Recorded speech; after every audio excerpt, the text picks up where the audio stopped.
Elhamdülillahi Rabbil alemin. Esselatu vesselamu ala Resulillahi Muhammedin ve alihi ve sahbihi ecmain. Esselamu aleyküm ve rahmetullahi ve berekatuhu. Hayırlı günler, Allah subhanahu teala hayırlı turmuşlar nasip etsin. Şimdi Ramazan'a yakınayıp barabız. Hemen günler su kıvgağa hemen yakınaya Allah'a şükür. Dağın Cuma günden başlap, şimdi teravihini başlap.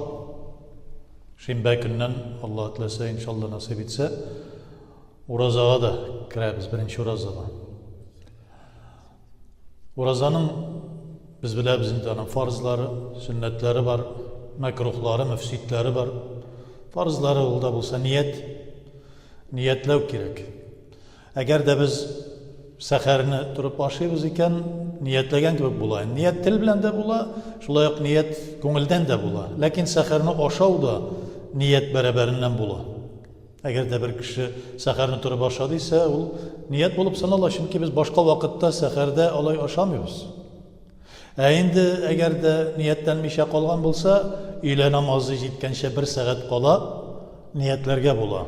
Ondan sonra indi yaramaz. Dürüstlük bulmaz. İle namazı ötkenden sonra ya ki ile namazı vakiti kirgenden sonra niyetlesek urazanı dürüstlük bulmaz. Ramazan urazası. Olayda indi biz en birincisi elbette iftar vakitinde ya ki akşam namazını okup mına uzlaşabız da akşam namazını okur aldığından dua kılganda ve ila gadin savmı şehri Ramazan neveyine deyip aytamiz. Yani ertege Ramazan ayının urazasını tuturga niyet kıldık deyip niyette kılıp koyabız. Ağız açkandan sonra şu vakit kirip ansı da var. Şulay yok buza turgan narsalarında söyleştik. Ama bugünkü günde mesela nerse bizge kerek koy bir kişilerin avruları var.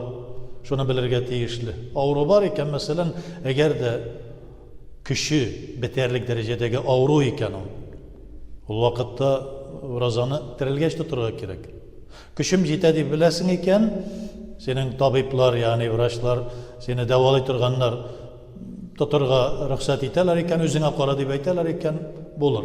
Çünkü ne için bulay aytamiz? Peygamberimiz sallallahu aleyhi ve sellem'de özü de şulay Kur'an-ı Kerim'den getirip de ayetler bilen de ayte, özünün hadisleri bilen de ayte, özünüz halaketke taşlanmağız dey.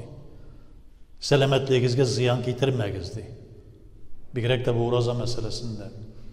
Şulay yok, eğer de bizden nedir selamet giriş urazağa giriştik ise hem kinetkine salkın deyip nedir temperaturumuz köterildi birer nerse bulduysa onu düşürüge gerek okul kadar yarayı mı yok mu deyler. Elbette penicillin gradusunu temperaturunu düşürülük derecedeki bulgan nerseni kadar yarayı. Lakin vitamin kibik toklandıra tırgan nedir nerseler şuşun diye bir darular kadav yaramaz. Saklanırga gerek bulur mısında. Çünkü urazanı bozur. Çünkü tamaktan ötügüne tügül rızık. Hatta indi kan aşağı başka yerden kirtsek de rızıkını urazadan ütmez. Allah saklasın. Gözden kayber kişiye gözge daru salırga gerek bulan. Bu işrakta göz daruğu eğer de temi boğaza kadar düşüp gitse onun bir temi rızık temi formasındaki bir temi olsa urazaga buzuğa bir sebep koyur. Lakin köbüsünçe o darunun temi yok. Hem boğaza kadar düşmeydi o. Tamakka kadar düşmeydi. Şuna göre o yarı. Lakin kulak meselesinde, burun meselesinde sak bulurga gerek. Su tamşısı kulak aşağı, burun aşağı, tamakka kadar, boğaza kadar üterge mümkünlüğü var. O bozar. Bir tamşı su kirdiyse, tamak aşağı üttiyse uraza bozuldu. Bile turup işlesek yaramaz. Allah saklasın. Onun kazası da kefaratı da bulur. Bile turup işlesek. Bir nerse de bulmaydı. Şuna dağın nedir bir temperaturumuz köterildi ezrek şu munçaya kirip ezrek kız salkın deyip yılınıp çıkayım degende de bizge ruhsat etire basıp terlep çıkarga. Lakin munçalar bilen ışkınıp joğunur meselesinde yaramaz. Kay bir kişi seherini aşadı da bir gerek de yeş kişilerde buluğu mümkün. Şundan sonra yattı da jıklağaç jünüplendi. Yani düşlendi. Bu işrakta nerse işlerge. Yani jünüplengeç, Resul kıyına da şunun bilen urazasını devam ete. Uraza bozuldu mu? Yok, elbette bozulmadı. Ne için?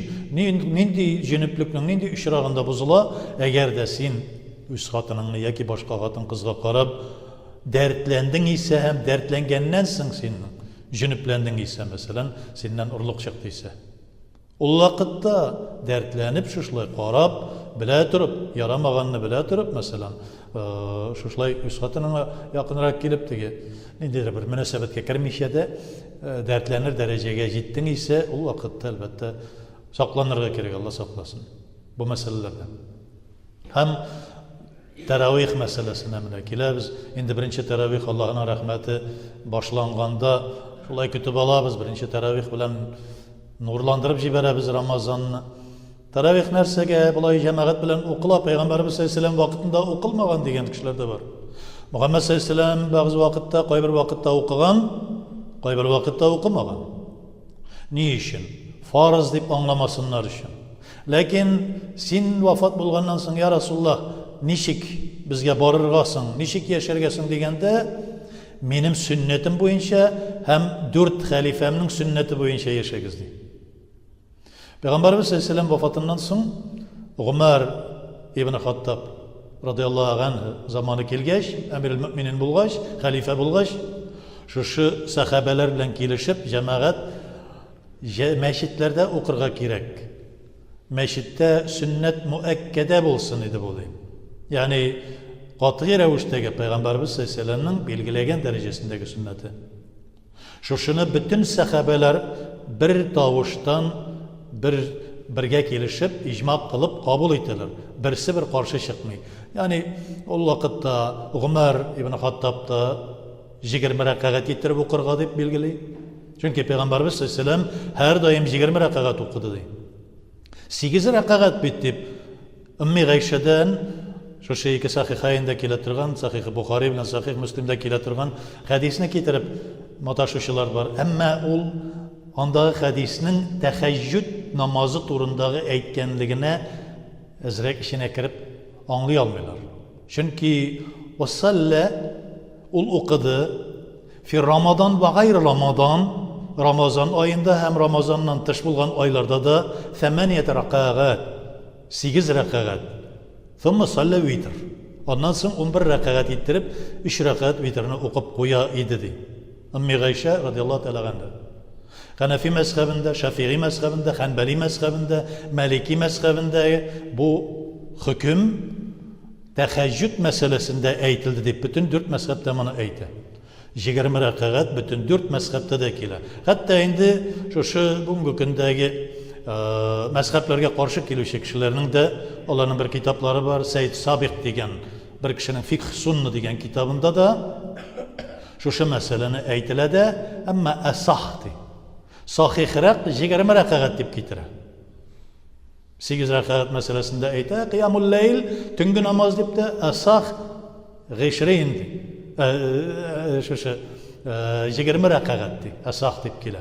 Eğer de okuyup bile turan kişiler, Arapça okuyup bile turan kişiler şu Seyyid Sabik'nin Fiqh Sunnu kitabından da qarayarlar, şulay Hidayeden de qarayarlar, şulay Şafii Hazretlerinin İhyar kitaplarından da, Maliki mezhebinin, Hanbeli mezhebinde de her bir kitaplardan qarab okuyalıp bula. Dilegen kişiye, isbatlağız, delillegiz degen kişiye. Şu an göre Hanefi mezhebinde kay bir galimler, bugünkü gündegiler mesela şuluk tügel itirip baratırgan Pakistan galimleri bulsun, Türkiye galimleri bulsun, Mısır galimleri bulsun. Qat'i revişte 8 rakaatlık teravih yok deyip kışkırırlar bugünkü günde. Qaysıgına programı periodasını qarasağız, Arap dilinde yoki başka dillerde yok diler. 8 rakaatlık teravih namazı yok diler. Çünkü yol teheccüd namazı turunda vardı diler. Hatta Şafii mezhebindekiler de şulay eytiler. Hanbeli mezhebinde indi gümmen 8 rakaat gözde tutulmuyor. Hanbeli mezhebinde ol 20 rakaat. Anda 8 rakaat meselesi gümmen eytilmiyor. Qaybirler eytiler 8 rakaatı onun sünnet müekkede kalganları müstehapti. Bu da biraz doğru kelmiyor. Bu imiştir Hanefi mezhebinden yoki başkadan. Bu da dürüstlükке doğru kelmiyor. Çünkü 20 rakaat sünnet müekkede. Ömer ibn Hattab okudu, bütün sahabeler isan idi o vakitte. Köbüsünce sahabeler isan idi. Onlar bir sözde deşmediler. Kabul ettiler. Bunlara karşı çıkışı bulmadı. Osman ibn Affan vakitinde 20 rakaat meşritlerde okudular. Bir söz etmedi. Gali ibn Abu Talib vakitinde bütün 20 rakaat okudu. bir gene sahabada, bir gene kishida ul vaqtda qarshi chiqmadi, bir so'z aytmadi. Nitakki bugungi kundagi qo'ybir qizu boshlar, qo'ybir g'alim boshlar Umar ibn Xattobdan aqlliroq bo'lib chiqqan bo'lib ko'rsatdi o'zini. Usmon ibn G'affon, Ali al-Murtadodan da aqlliroq ettirib, hatto shuning zo'rliq, shunday sahabalardan da aqlliroq ettirib ko'rsatuv adabsizlik bo'lar bizning tarafdan agarda biz shunga qarshi chiqamiz ekan. Bardır türlü alimler, türlüsünün türlü fikirleri var. Dünyada 7 milyard kişi, 7 milyard fikir var adam balasının. Her bir kişinin özünün fikri, lakin İslam'da özünün fikrin bulalmay. İslam'da alimler fikri var, imamlar fikri var. Başta Peygamberimiz Aleyhisselam'ın fikri, ondan sonra sahabeler, ondan sonra imamlar fikri. İmamlar kimler alır? Yani şu biz ayta turgan mezhep deb aytila turgan şu ağımlar, mektepler, şu nilerini biz ko'rsatamiz. Onlar imamlar, onların şagirdlari var. Bugünküne kadar şu şekilde, alimlerin şu sözleri. Endi bu tertip bulsun için. Tertip bilen birge etsin için. Mine namazda da bizden bir kızık narsemiz var. Müslümanların namazda da ne için biz namazını saf tizilip okuyuz. Saf suresinde de Allah Teala Kur'an-ı Kerim'de getire. Allah Teala sizin tip-tigiz bulup, birden bulup, tigiz bulup, yani nizam hem intizam bilen, nizam diyen söz paryadık bilen, tügellik bilen, bulurga tiyiş deb öğretelim. Namazda tip-tigiz basarız. Ayak aslarımızga qaragız deybiz. Boşla orunlar kaldırmağız deybiz. Matur ettirip tüzülügüz deybiz. Ne için bu şuşlay berildi? Teravihte bulsun, urazada bulsun, bir türlü buluguz deyim. Bir türlü bulurga şakıra. Çünkü anarxi degen narsa cemaatni buzar, cemaatni xarab etadi. Cemaatga zarar keltiradi. Bu meşit işindagina tugul, namozdagina tugul, şu saf. Turmushda da, mesela namazda biz saf bo'lib tuzilamiz de, mashinalar bilan kelsak, mashinamizning qay birisi teginde irg'itilgan, qay birisi munda irg'itilgan, birisi bir xil bo'lsa chiqa olmay, kira olmay, oyoq kiyimlarimizni teginde mesela masjidga kelabizda oyoq kiyim üstünden jiribmiz. O'zimiz namozga saf tizilib, motor ettirib basamiz. Oyoq kiyimlarimizgagina qarayq. Oyoq kiyimni qay bir kishilar tege jumboda yoki taravihda irg'itib qoldiradilar shunda. Endi vaqtida abzilarimiz oqirib turalar, endi oling'iz oyoq kiyimlaringizni oling'iz deb, ondan so'ng nik bizga oqirasiz deylar. Sen xudovanda senga Alloh taolo yo'lida saf bo'lib, tugel bo'lib, paryadik bilan tirishib yurgan kishilarni Alloh taolo yaratadi, suyadi. Allah Teala yolu biter bizim meşitindegine tügül, turmuşumuzda da Allah Teala yolu. Şuna göre taravih bulsun, uraza tutu bulsun, iftarlar bulsun, başka türlü gamel ibadetlerimiz bulsun, bütünümüzde bir tigiz, bir tügellik bilen bulsun. Ben etmeyeyim, bütünüsü bir tüslü. Çünkü 4 mezhep var, 4 türlü ağım, 4 türlü anlayış var galimlerinin. Onların araları jirak tügül. Onlar bir qatg'i ravişdagi qopma qarşılıklar yo'q onda. Onlar bütünüsü de bir fikirde. Vakt meselelerde, ehemmiyetli bulmagan bizden gözlükten meselelerde onlar özara nedir bir ihtilafları, qopma qarşılıkları bulurga mümkün. Lakin bizden için tügül, onlar için. Şuna göre bu meselelerde de, endi dağın bir meseleni aytasak ile namaz meselesine kelgende cemaat abzilar oturarlar. Biz farzda jirgende elbette imam aldığından ötmese bir kimning de namazı buzulmayı. Teginde jirseler de, bunda jirseler de. Lakin sünnette her birisi ayrım okuyor. Qaybirler oturup qala farzdan so'ng da cemaat bilan sünnetni de o'qiydi deymiz. Çünkü sünnet namazı tesbihga qaraganda afdalroq, ustunroq. Sünnet namazını oku, tesbih de sünnet namazı da sünnet. Lakin namaz bütün cemaat bilan sünnet namazları bütünü biz birge o'qiymiz, eğer o'qiymiz ekan ustunroq bo'lar. Şol vaqtda her turada öpkelep bizge çıkıp gitti. Abzilar teginde oturalar. Onların aldından ötüp gittiler. Namaz okuyturan kişilerin aldından. Bu bik naşar nerse. Bir kişinin namaz okuyturan kişinin aldından ötüp gitken şey 40 yıl otlu kömür üstünde basıp durulan hayırlırak diye Peygamberimiz Aleyhisselam aytdı. Onun namazını buzasın. Onun namazı kabul bul, Allah Teala kabul etti. Lakin sen onun namazını buzgan için onun namazını buzgan günahını aldın, hem özün niyetin bilen buzgan niyetini de aldın. İki ulu günahka kiresin. Ulu günah. Çünkü kişini namazdan bizdirişiler bir yavuz kişiler. Kur'an-ı Kerim'de әйтә, төгәл иттереп tasvirlab әйтмәйбез инде, бер-беребезгә үпкәләтерлек булмасын. Ләкин бик каты әйтелә Аллаһ Тәала тарафыннан. Кем маник кылды? Кем тыйды? Шушы кешеләрне намаздан дигән формада килә. Бик начар сүз. Алла сакласын. Инде Аллаһ Субханаһу Тәала хәерлесе белән шушы уразаларда булдыра алганча кем булдыра? Булдыра алмаганнар Аллаһ Субханаһу Тәала каршында иншалла фидияләре белән Аллаһ Тәаланың ризалыгын табырлар. Һәммәбезгә дә Раббана атина фид дөнья хәсәнәтән ва фил ахирати хәсәнәтән ва кина азабан нар. Аллаһу акбар.